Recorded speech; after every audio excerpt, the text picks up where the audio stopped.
Leviticus 7.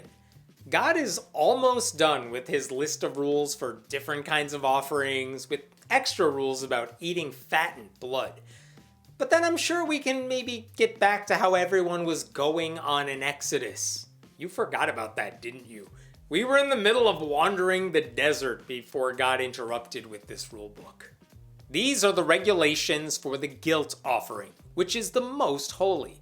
The guilt offering is to be slaughtered in the place where the burnt offering is slaughtered, and its blood is to be splashed against the sides of the altar. All its fat shall be offered, the fat tail and the fat that covers the internal organs, both kidneys with the fat on them near the loins, and the long lobe of the liver, which is to be removed with the kidneys. The priest shall burn them on the altar as a food offering presented to the Lord. It is a guilt offering. Any male in a priest's family may eat it, but it must be eaten in the sanctuary area. It is most holy. God loves fat. All of it. He smothers organs in fat the way we do when we put chocolate or peanut butter on everything. How different would the Bible be if God didn't dictate all these things on an empty stomach? It is amazing how much time the Bible spends detailing the specifics of animal sacrifice, because nothing says civilized society like a rule book that describes how to torture innocent creatures. The same law applies to both the sin offering and the guilt offering. They belong to the priest who makes atonement with them. The priest who offers a burnt offering for anyone may keep its hide for himself. Every grain offering, baked in an oven or cooked in a pan or on a griddle, belongs to the priest who offers it. And every grain offering, whether mixed with olive oil or dry, belongs equally to all the sons of Aaron. Life is good when you are a priest. You get to keep all the dead animals and grain. It's just the worst episode of Hoarders ever. Can you imagine walking into the basement of one of these priests and just seeing the rotting hides of dead animals? And then a priest stares into the camera and says, "But God told me I could do this. Stop acting like I'm the weird one." Meanwhile, the peasants can fend for themselves, I guess. These are the regulations for the fellowship offering anyone may present to the Lord. If they offer it as an expression of thankfulness, then along with this thank offering, they are to offer thick loaves made without yeast and with olive oil mixed in, thin loaves made without yeast and brushed with oil, and thick loaves of the finest flour, well kneaded and with oil mixed in.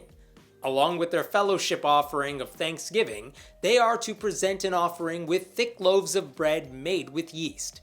They are to bring one of each kind as an offering, a contribution to the Lord. It belongs to the priest who splashes the blood of the fellowship offering against the altar. The meat of their fellowship offering of thanksgiving must be eaten on the day it is offered. They must leave none of it till morning. Oh, so now God is cool with yeast. If it's a party and people are just thanking the Lord for being the Lord, then who cares about the rules? Bring over the yeastless thick bread and the yeastless thin bread, and screw it, bring over the bread with all the yeast, and everyone has to eat it that day. If, however, their offering is the result of a vow or is a free will offering, the sacrifice shall be eaten on the day they offer it, but anything left over may be eaten on the next day. Any meat of the sacrifice left over till the third day must be burned up. If any meat of the fellowship offering is eaten on the third day, the one who offered it will not be accepted. It will not be reckoned to their credit, for it has become impure. The person who eats any of it will be held responsible. A free will offering. As if anyone is making these sacrifices without pressure. I do like that they don't mess with leftovers for longer than a couple of days tops. Then it's useless. I should really have that rule at home. Meat that touches anything ceremonially unclean must not be eaten. It must be burned up. As for other meat, anyone ceremonially clean may eat it. But if anyone who is unclean eats any meat of the fellowship offering belonging to the Lord, they must be cut off from their people. Anyone who touches something unclean whether human uncleanness, or an unclean animal, or an unclean creature that moves along the ground, and then eats any of the meat of the fellowship offering belonging to the Lord, must be cut off from their people. So the meat has to be clean, and the people eating the meat have to be clean. Even though the butchering is done at an altar outside where nothing is ever clean. And if you dare to touch the meat when you're not clean, you're shunned for life. The Lord said to Moses, "Say to the Israelites, do not eat any of the fat of cattle, sheep, or goats. The fat of an animal found dead or torn by wild animals may be used for any other purpose, but you must not eat it.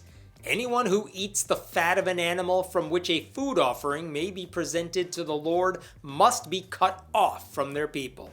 And wherever you live, you must not eat the blood of any bird or animal. Anyone who eats blood must be cut off from their people." God is telling these people they can't eat certain food if God likes it. God gets first dibs on the good stuff. And if you get in the way, you are excommunicated. And you can use carcasses for whatever you want, except breakfast. And no blood, or else. Unless it's the blood of Christ, in which case we're going to call it communion and make you drink that. But other kinds of blood? Hell no. What are we, savages? This isn't the passage that leads Jehovah's Witnesses to reject blood donations, but it might as well be. Because their irrational rule is based on the idea that God says you cannot eat blood. I get why you shouldn't when it's an animal and the health repercussions are clear, but it is a far cry from the regulated, medically sanitary thing we do now. It is an example of how silly Bible rules written thousands of years ago still negatively impact how things work today. The Lord said to Moses, "Say to the Israelites, anyone who brings a fellowship offering to the Lord is to bring part of it as their sacrifice to the Lord.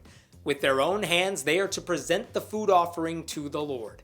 They are to bring the fat together with the breast, and wave the breast before the Lord as a wave offering. The priest shall burn the fat on the altar, but the breast belongs to Aaron and his sons. You are to give the right thigh of your fellowship offerings to the priest as a contribution. The son of Aaron, who offers the blood and the fat of the fellowship offering, shall have the right thigh as his share. From the fellowship offerings of the Israelites, I have taken the breast that is waved and the thigh that is presented, and have given them to Aaron the priest and his sons as their perpetual share from the Israelites." Wave the breast before the Lord as a wave offering. I know that doesn't mean what I want it to mean, but it is so amusing to imagine otherwise. It is so weird how these priests just get certain body parts. You get the breast, you get the right thigh, not the left, you freak. Didn't you read the rules? This is the portion of the food offerings presented to the Lord that were allotted to Aaron and his sons on the day they were presented to serve the Lord as priests. On the day they were anointed, the Lord commanded that the Israelites give this to them as their perpetual share for the generations to come. These, then, are the regulations for the burnt offering, the grain offering, the sin offering, the guilt offering, the ordination offering, and the fellowship offering, which the Lord gave Moses at Mount Sinai in the desert of Sinai on the day he commanded the Israelites to bring their offerings to the Lord. How is that for a summary? God went through all the offerings and what everyone gets to keep. It's a good paragraph. I don't know why we couldn't have just had this paragraph. It took several chapters to explain what that paragraph just did in a couple of sentences. Well, we are done with this tangent. God is full. God ate up everything. He gave the rest to the priests. And that means we can finally move on to something more interesting. Maybe. Probably not though.